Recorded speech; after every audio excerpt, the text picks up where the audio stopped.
Welcome. Today I will be discussing vestibular schwannoma and the effects it can have on the body. I will analyze the signs and symptoms of this condition and directly relate it to my brother's case.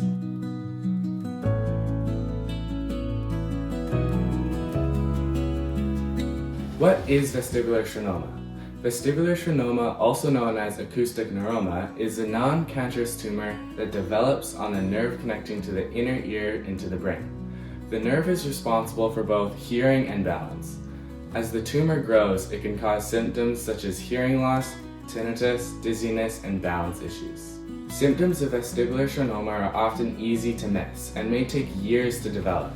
Most commonly, a patient will notice something is wrong when the tumor starts to impact the hearing and balance. In my brother's case, our family first noticed something was wrong when Nathaniel started to have difficulty hearing people over the phone, specifically when he held it up to his right ear.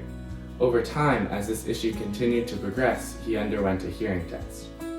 The results prompted an MRI scan which revealed a tumor in his right ear. This tumor was responsible for the progressive hearing loss on that side. Nathaniel underwent years of testing and monitoring before surgery was ultimately deemed necessary. The tumor had reached a size where it posed a risk to the brain. Surgical removal involves accessing the tumor near the inner ear through an opening in the skull. Surgeons use microscopic techniques to carefully remove as much of the tumor as possible while preserving important nerves. After treatment for vestibular schwannoma, many patients experience additional short-term complications, such as cerebrospinal fluid leaks, damage to facial nerves, and balance issues. Unfortunately, in most cases, hearing loss is a permanent effect, with minimal hearing improvement after surgery. Facial nerve damage is usually temporary, and most patients recover within several months to a year. CSF leaks occur when there is a hole or tear in the dura, a membrane that covers the brain and spinal cord. This can cause headaches that worsen when upright, nausea, and dizziness. Balance problems after schwannoma surgery often occur because the tumor itself, as well as the surgery to remove it, can damage the vestibular nerve, which is responsible for balance. After surgery, the body compensates for balance issues by naturally adapting the central nervous system, primarily in the cerebellum and brainstem. This allows it to reinterpret sensory information from the remaining healthy ear, effectively retraining the brain to maintain balance despite the loss of vestibular function on the operated side. This process is called vestibular compensation and can be enhanced through vestibular rehabilitation therapy exercises. These exercises expose the brain to controlled movements that help it adapt.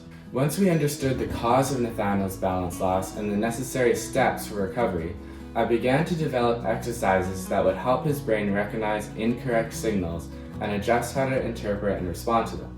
This training recalibrates the brain's ability to process signals and generate the eye movement and postural responses needed to maintain stability.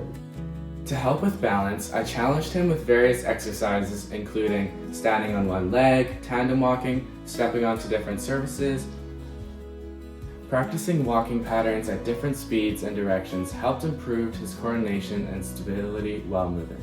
After each week or every couple weeks, depending on his improvement, I would add additional exercises to push his brain further, encouraging adaptation and learning how to interpret and respond to incorrect signals. An example of an exercise in week 1 was tandem standing, moving head left to right, each way, keeping eyes looking forward, focusing on the object on the wall. Whereas in week 5, we did walking forward toward the wall while staring at a busy bee, moving head side to side, and then backward away from the wall, staring at a busy bee, moving head side to side. At the start, Nathaniel could only balance for 3 to 5 seconds with significant struggles on one leg. However, after 6 weeks of vestibular compensation therapy, his balance had significantly improved and he could balance on one leg for nearly 30 seconds. Nathaniel's journey with vestibular schwannoma has been both challenging and inspiring. Through targeted rehabilitation, he has made remarkable progress in regaining balance and adapting to life after surgery. His story highlights the power of perseverance, support, and the brain's incredible ability to heal and relearn.